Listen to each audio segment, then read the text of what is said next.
Hello, I am Mal, and welcome to Wasteland 2 Getting Started.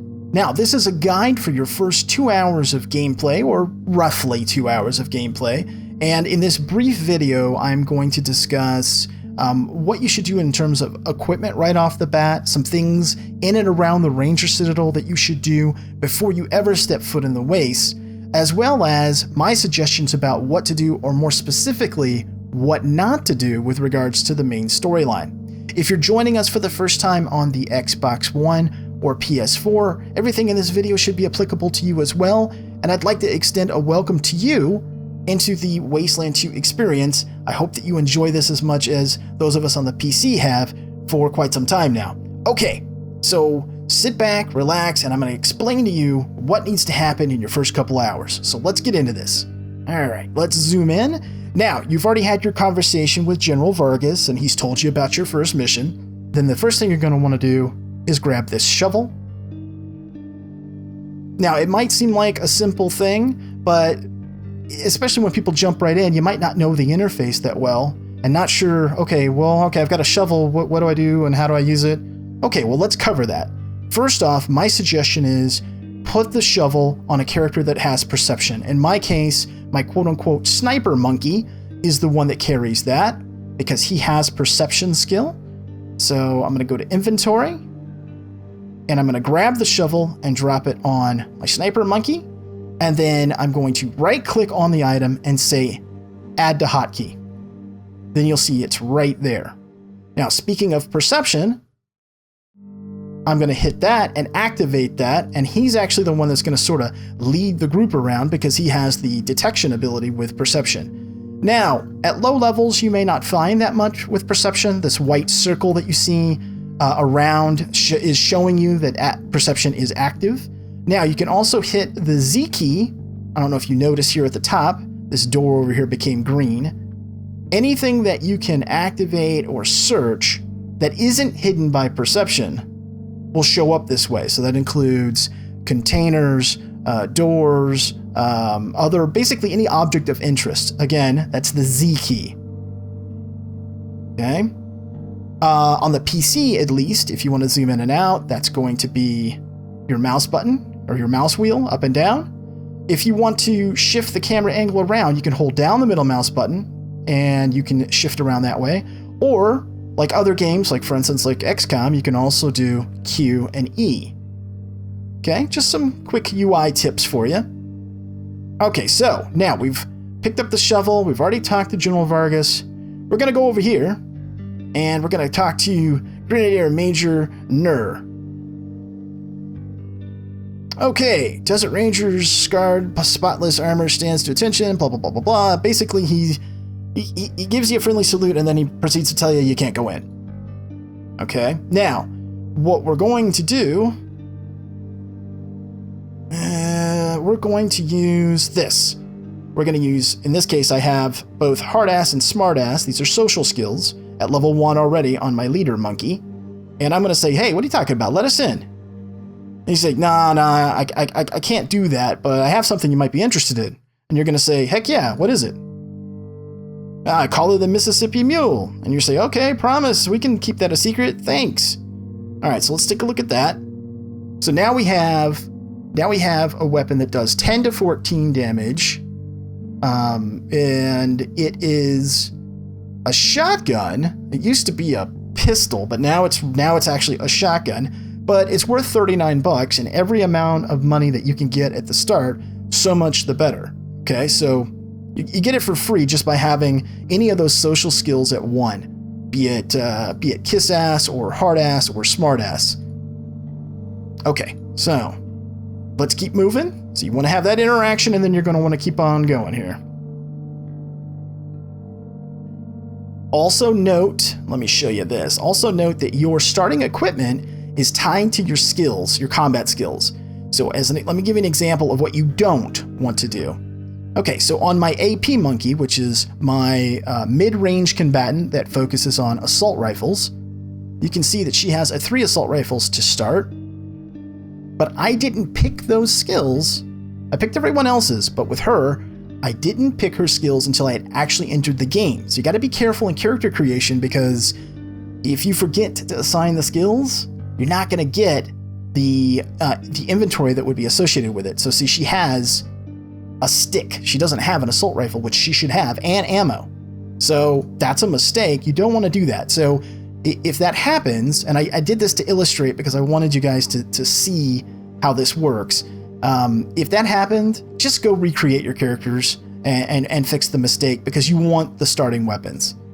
Because as you can see here, let's go ahead and trade. Things are so expensive and you don't want to have to repurchase. So we need like $160 essentially to get an assault rifle class weapon for her. Will we be able to do that? Probably not right here at the start, because we've only got $50, but let's go search around. So this person right here, this corporal, will sell basic supplies, and then once you get access to the Ranger Citadel, which you get after you've completed your first successful story mission, you will get access to more vendors in there, and arguably much better supplies. Okay, let's keep going. Here we go. This is the well. Top off your canteens. Make sure you do this before you leave.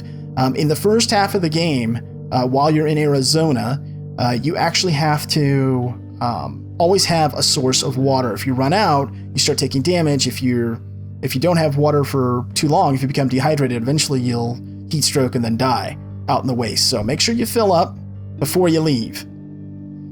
Okay, so we're gonna go ahead and move over here. Okay, so right here we can see these buried rocks. Something's buried under these rocks. We're gonna go ahead and use the shovel on that. See what we come up with. Okay, so we got some scrap, which is basically just junk that we can sell, and a wanted poster. All right, well, we'll take it because at this point we're desperate for anything that we can get. Now let's look at the local map. Let's see. So we started back over here in the graveyard. We went over here to the Citadel entrance. We got the Mississippi Mule from the Major Grenadier that was there. We went over here to the trading post real quick.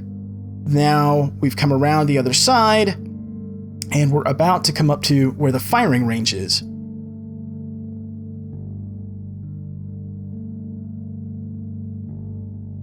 Okay, so now you saw that little bzz, bzz, made that little noise, and there was like a little eyeglass or magnifying glass symbol.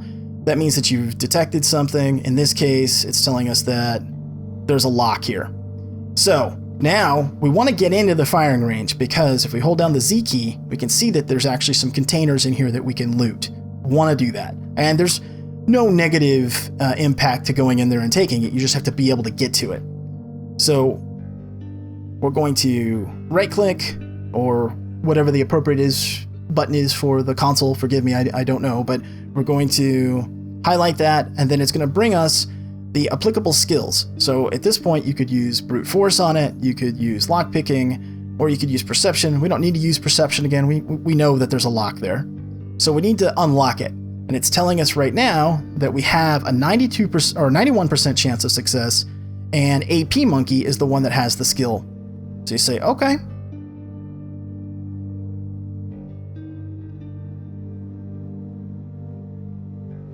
All right. So let's slide in here. Sap gloves, okay. Now, what I would tell you is that I have tested this a few times. That was pretty terrible in terms of what I've seen come out of that container, actually. And then some energy cells. Yeah, that's pretty bad. The loot is in these are somewhat randomized, or they are randomized. And I've seen an M2 heavy weapon be pulled out of there. I've seen a mangler, which is like a rocket, be pulled out of there. So it's up to you. I tend to just basically play in Iron Man mode. I just save over the same save, and I don't reload for anything. If an event goes bad, it goes bad, you know. Or in this case, like this didn't go well, but you could. And it's a single player game. It's not It's not like you're hurting anybody. So if you wanted to right here, save your game, open this thing, and if you get something of high value, like I said, like the Mangler rocket or a heavy weapon or something that you can use or sell, great. And if not, reload and open the container again because it's going to be different. Okay, moving on. Now the absolute most important thing you can do or need to do before you leave the Ranger Citadel, you must go and acquire your first follower. Her name is Angela Death. And it's Death, D-E-T-H, but it's Death. Let's go ahead and get this over here. Okay, let's grab that stuff. Got some more stuff right here we can go for.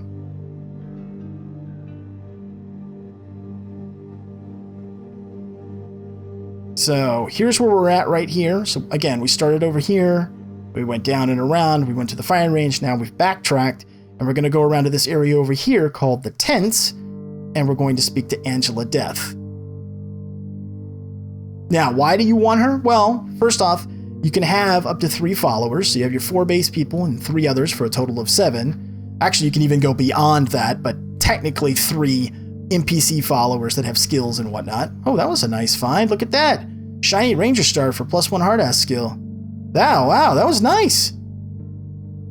Okay, actually, let's go like this. Let's take that, give it to our leader.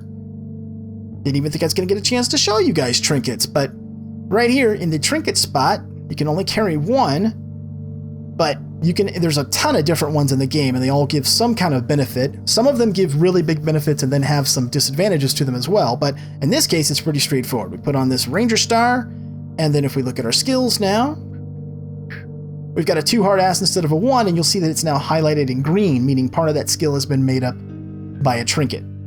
Okay, cool. I'm glad I got to show you guys that. All right, let's move on here.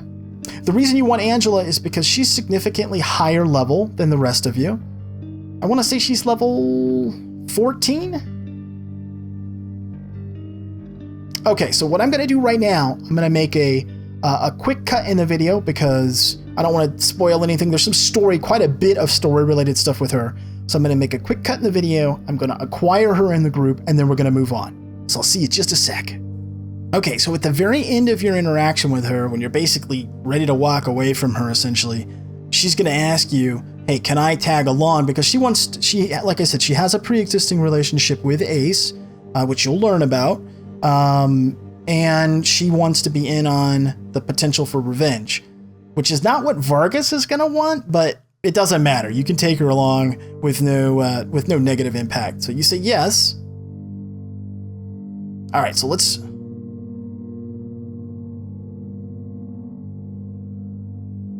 All right, so let's take a look at her. All right, now, first off, remember now, again, this was to illustrate a point about how equipment worked, but in this case, since Angela has Ace's Wrench, which does 11 to 18 damage, and she has quite a bit more hit points than we do, she's got 92 con, the best thing to do, and also the most cost-effective thing to do, is to primarily have her use this wrench for a while and just run up and fight in melee combat. So I'm going to put the wrench on as her primary weapon, and then I'm going to go ahead and give this M1, which what you would probably do is sell it, because it's not that great of a weapon, and use it to buy more ammo. In this case, I'm actually going to give that to my character that doesn't have that starting weapon. At least not the one that she should have, right? So we're going to fix that. Okay. Now let's take a look. Is it loaded? Yes, it is. Okay, now, that's something else. If you hit the space bar to highlight everyone, the shortcut to reload is R, so you can just hit R, everyone is fully reloaded. Okay, and in terms of interface for combat, if I want to swap weapons, it's right here, it's X. So if I want to go to the gun, if I want to go to my fist, it's X. If you have everyone highlighted and you hit that, it will swap everyone, so be careful. I'll cover more of that in the combat tutorial, though. Okay. So we have Angela. Let's keep going. I think if there's anything else in here that we really need to worry about. I don't think so. I think we've covered what we actually have to do before leaving. Okay, so now let's talk about, before we head into the waste, let's talk about what we're going to do. There's a couple of objectives, and you can choose to do whatever you want, particularly if you're playing on a lower difficulty. You can just jump right into the story missions, and it's not a problem, in which case you're going to head out into the waste, and then you're going to go towards the radio tower, and then you're just going to... It's pretty self-explanatory, so you're going to pretty much just follow that along. I don't, however, recommend that. What I recommend is before you actually get into any of the story-related stuff, you go out into the waste and you sort of do a little bit of grinding because you can earn some pretty good experience just off of random encounters. So let me show you what I'm talking about.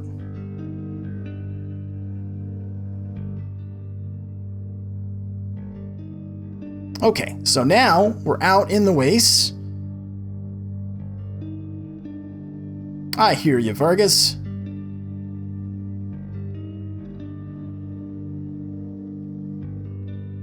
Okay, now I'm just skipping through that stuff. When I do my actual proper Let's Play for Wasteland 2's Director's Cut, I won't be skipping through things like that, but for the guides, I have been. Okay, here we've got our Rad Sensor. As this goes up, as you come across radiation fields and don't have the proper gear to protect yourself, you can definitely get yourself killed, so you gotta be very careful about that. Over here is our water. If this gets down to 0, you're going to start taking damage from not having water as well. That's why I said make sure you fill up your canteens before you leave the Ranger Citadel. Let's take a look at the map. So we have the radio tower mapped here. If I click on that and say travel, it's going to basically auto walk my people over there, and the only thing that would stop us would be a random encounter. Okay? Now, I don't want to go to the radio tower. I'm not interested in going to the radio tower. What I am interested in doing is 2 things. Doing enough random encounters to get my folks up to level 3, maybe 4, before I even head over there. But you have to be careful where you go, because certain regions of the map are going to be much more difficult combat-wise than others. So here are areas that are relatively safe. Right around the Ranger Citadel, and I do mean like right around the Ranger Citadel, is relatively safe. If you go north a little bit and head west, there's sort of an area over here, and I'll show you that's relatively safe to sort of farm random encounters. That's where I would stay. If you head east or you head south and then southeast, you're going to start to run into, especially on higher difficulties, much tougher fights that you're not going to be equipped to handle.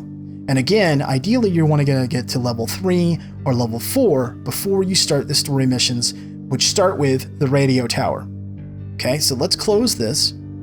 The other thing that you're going to want to do is, and you're hoping for this, is that you're going to run into a merchant after you've had a few fights, because you want to have money. There are wandering merchants around the world map, and hopefully you'll have enough stuff to sell or enough scrap on hand that you'll be able to buy a weapon, okay? And in particular, if you're lucky, you're going to find this weapon. Let me show you this. This is the M24 Sniper Rifle.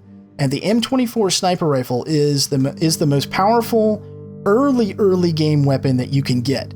And it scales very well because it uses 30-06 ammo, which is not too expensive. It's readily available. And this weapon is so good that you can even use it in the mid to late game. So if you luck out and get it, great. And again, the only way you're going to get it is from a random encounter. Okay, so let's take a look here. Let's just start moving. Right here is slow. Right here is fast. You might as well just set it to fast. There's no reason not to.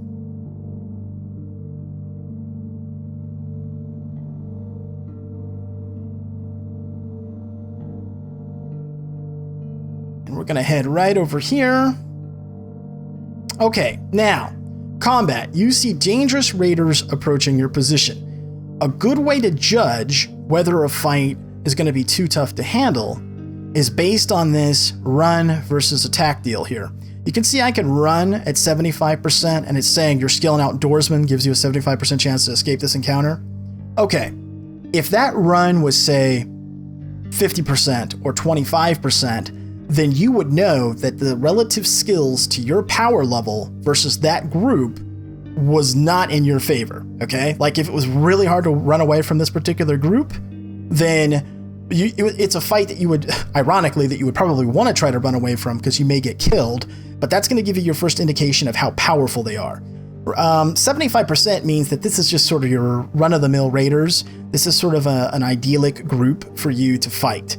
However, this is not the combat tutorial. That is a separate guide, so I'm not going to do any combat right now. So I'm actually going to try to just run from them. There you go. It wasn't worth the ammo it'd take to kill them. Okay, now, in truth... Okay. Anytime you get something like this, radio static, it generally means that you're near a weapons cache. Okay, so we found an oasis. Here, let's... Yeah, cancel the current broadcast. Okay, so let's go ahead and we'll get some water from the oasis here. Now, this area up in here, I would tell you is a good area to explore in. Okay, combat. Oh, dangerous raiders approaching your position. Now you can see 50%. This would be a much more challenging fight for us. Now we're going to try to run. Unsuccessful, so it's forcing us into combat. Okay, so here's what I'm going to do. I'm going to make a cut in the video, and then I'm going to come back to you and talk a little bit about the map again and make sure you know exactly where to go and where not to go, and then we'll wrap up this video because again, combat's covered in a separate tutorial, specifically a combat guide. So I'll be with you in just a sec. Okay, folks, so you can see we're standing right back outside the Ranger Citadel. I just used my autosave. It autosaves anytime you enter or exit a location, so I just used that to bring us back over here. So in terms of area, basically down to about here on the map, and just around the Ranger Citadel is the primary area where you want to farm for those encounters. You can go over here to the west, and if you feel comfortable enough or you've leveled up a little bit, you can get one of those fights that's like, maybe like a little bit like a notch up, like a tier 2 fight against raiders. And what I would say is, generally speaking, you're better off fighting humans, right? Raiders and scavengers and that kind of stuff, versus fighting, say, creatures. The creature loot tables are not nearly as good, and you really want to try to acquire weapons and ammo and things like that from your random encounters. So I would say anytime you encounter like Gila monitors, big giant mutant lizards, stuff like that, you're always going to want to run from them because they're just not worth the ammo. Okay? Let's see. What else do I need to tell you? I think that's about it. Let's take another look at the map. I just want to make sure that you're clear on this. Right around the Ranger Citadel is a safe area to farm. And then up over here into this pass, that area we were just in is relatively safe. Again, don't forget that if you can get a traveling merchant and buy a better weapon, particularly the M24 Sniper Rifle, it'll give you a big leg up. And that, again, is just a random encounter. So hopefully you do enough that you've leveled up some and you have some things to sell, and then you encounter that merchant. Okay, well, folks, I hope that this was beneficial to you. Again, I promised I would put the links up for the various videos, so I'm going to do that right now. There you go. So you can check out the combat tutorial. You can check out what's new in Wasteland 2. There's also the team building guide. I hope that these are helpful for you. If you have any questions, let me know. Thanks so much for watching, and until next time, I am Mal, and I'll see you later.